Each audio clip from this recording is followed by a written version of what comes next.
I know there are at least one statement over the weekend from the administration on this. I guess to begin with, in simple terms, I mean, what does the U.S. want to see happen in Syria right now? We've seen rebels advance on Aleppo. What's the policy outcome that the U.S. sees? Sure. So in the immediate term, what we want to see are de-escalation and protection of civilians and minority groups. But our overall policy remains the same, is that we want to see a serious and credible political process to end this civil war once and for all, with a political settlement consistent with United Nations Security Council Resolution 2254.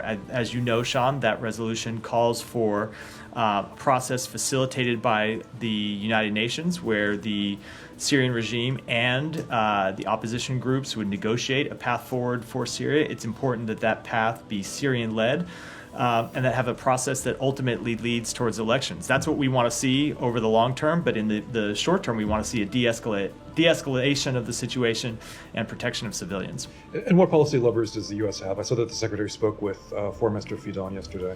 Turkey arguably has more influence than any others on these rebels. Was there a message to Turkey or to the rebels via Turkey? So I'm not going to talk about the private diplomatic conversation that he had with Foreign Minister Fidan, but in all of our conversations with countries in the region, we continue to urge every country to use any influence it has to press for de-escalation.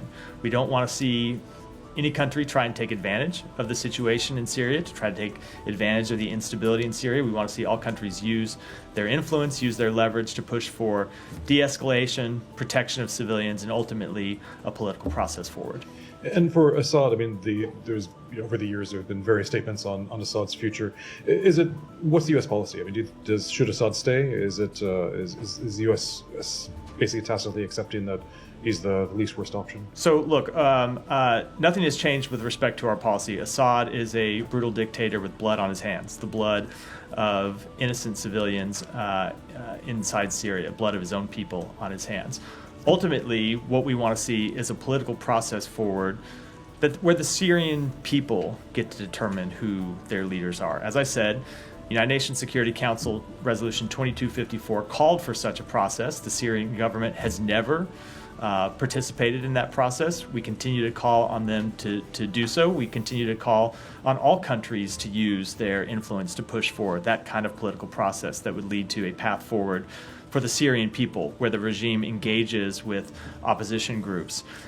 We also believe it would be helpful if Russia and Iran stopped their destabilizing influence inside Syria. We have seen them continue to destabilize the situation going back more than a decade now, continue to play a role that is unhelpful not just to the Syrian people, but to the broader region. Just maybe just one more, and then I'll pass on. But with on Iran in particular, I mean, obviously the Islamic Republic, this is its biggest ally, state ally in the region.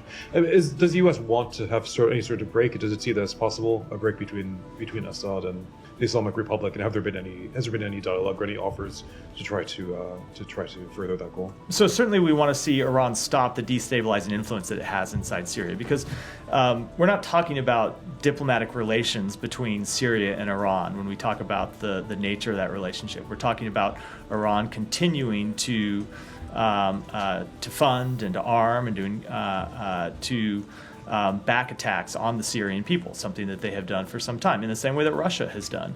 So we want to see Iran's destabilizing influence in Syria and in the broader region curtailed. We don't object to diplomatic relations between countries. What we do object to is the destabilizing influence that Iran plays in Syria and across the broader region.